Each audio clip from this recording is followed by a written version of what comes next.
Hotep, cher Camille, je vais parler avec vous aujourd'hui du pouvoir de l'eau de mer, que ce soit dans l'eau de mer, que ce soit l'eau des rivières, que ce soit l'eau de l'océan. Je suis en plein océan Atlantique. Ah ouais, je ne suis pas en Russie aujourd'hui, je suis en plein océan Atlantique. Vous voyez sous mes pieds là. Ouais, c'est assez intéressant, n'est-ce pas?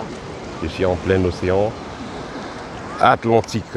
Alors, comment utiliser, donc voilà, là ça se voit bien, voilà. Alors, comment utiliser donc l'eau de mer ou l'eau des océans, que ce soit pour se purifier, que ce soit pour purifier la maison où vous vivez. Vous devez noter que l'eau symbolise un monde parallèle. L'eau est assez organisée comme le monde qui est sur la terre. Et il y a donc des êtres qui sont dans l'eau, comme des sirènes, que ce soit donc des sirènes, que ce soit des ondines, que ce soit même des êtres qui sont souvent vus, des dauphins, des baleines. Ces êtres-là sont connectés à l'intra-terre et captent des sons qu'ils vont propulser à l'extérieur de la Terre pour favoriser la vie sur Terre. C'est pourquoi, quand ces êtres sont violentés, abusés, ne sont pas respectés, quand par exemple on fait des pollutions et tout ça, cela va à la longue créer une forme de déstabilisation, créer des grandes tempêtes, créer des éruptions et tous ces problèmes-là. Parce que justement, ça c'est quand il n'y a plus l'équilibre, quand on a créé un déséquilibre avec un excès de pollution.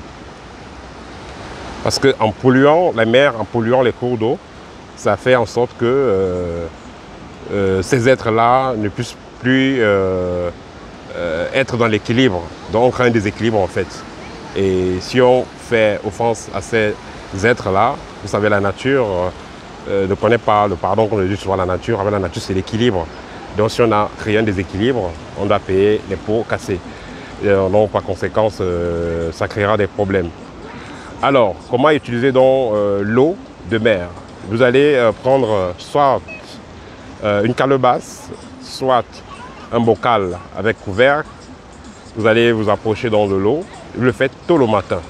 Et vous ne le faites pas au début de l'eau. Vous allez faire là où l'eau frappe.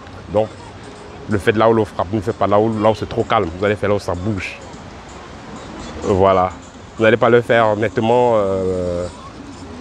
au bord de la plage. Entrez un peu. Voilà. Et il faudra que, pendant que vous le ramassez, de préférence, que vos pieds soient dans l'eau. Là, vous êtes bien connecté à l'eau. Et vous pensez à ce que vous voulez. Qu'est-ce que vous voulez? Vous voulez attirer la chance. Vous voulez que cette eau vous purifie, libère des envoûtements, des blocages et tout ça. Et j'aimerais noter que vous soyez conscient ou pas, nous avons tous une partie de nos familles spirituelles dans l'eau. Nous sommes tous liés à l'eau. Donc, ce qui fait que, comme on dit, demandez, vous recevrez. Le fait de demander, ça vous donne déjà des chances de succès dans ce que vous voulez. Parce que beaucoup de gens pensent qu'il faut juste rester là et puis l'hiver va faire tout. Il faut aussi ouvrir sa bouche parfois pour demander soi-même. Donc, ce que vous allez donc faire, vous êtes approché du cours d'eau. Vous allez vous baisser, vous êtes entré légèrement dans l'eau. Et vous allez prendre l'eau avec votre calebasse, mais avant vous allez parler et demander qu'est-ce que vous voulez. Vous voulez l'eau pour la purification, vous adressez à vos ancêtres qui sont connectés à cette eau-là, de vous apporter les bénédictions dont vous voulez, dont vous avez besoin, de vous aider à purifier votre environnement, tout ce que vous voulez, purifier votre corps. Et aussi, je vais noter que si c'est une eau que vous allez utiliser pour vous laver, n'allez pas la prendre, vous allez rocher, ça va vous gratter après. Après vous allez dire que ça va vous gratter après. Et aussi, quand vous allez prendre l'eau, si vous allez mélanger cette eau, ne la mélangez pas avec des huiles bizarres, huile Saint-Michel, eau de ceci, non. Vous pouvez mettre quelques trucs naturels, là, citron, mettez pas de sel, mettez juste le citron, mettez juste quelques lauriers là, c'est tout. Si vous voulez amplifier, voilà. Et après vous allez asperger chez vous et vous allez voir, ça va faire un nettoyage fantastique. Ou alors après vous allez vous laver avec, ça va faire un nettoyage fantastique. Donc voilà, c'est comme ça que vous devez donc utiliser l'eau de mer pour vous purifier. Donc je reprends, vous avez choisi le matin, vous ferez le matin, tôt le matin, au lever du soleil. Vous approchez du cours d'eau, vous entrez un peu juste de telle sorte que vous touchez l'eau avec vos pieds. Vous pensez à ce que vous voulez et vous ramassez l'eau d'un coup et vous allez sans regarder le derrière. Vous rentrez chez vous sans regarder derrière.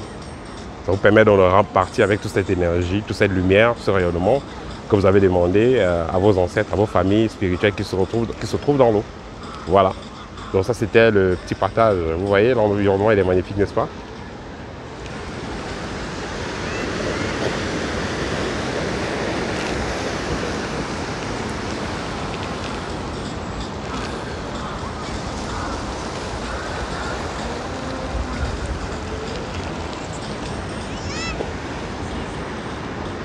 Voilà, chers amis, j'espère que vous avez apprécié la vidéo dans cet endroit naturel et magnifique.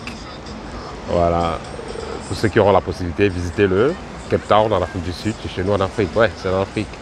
C'est fantastique comme coin. Voilà, donc on se dit à très bientôt. Si vous avez besoin d'une consultation, n'hésitez pas. Les consultations se passent toujours. N'hésitez pas à me contacter. Si vous avez besoin d'un de mes livres, livre ou art de rayonner, n'hésitez pas.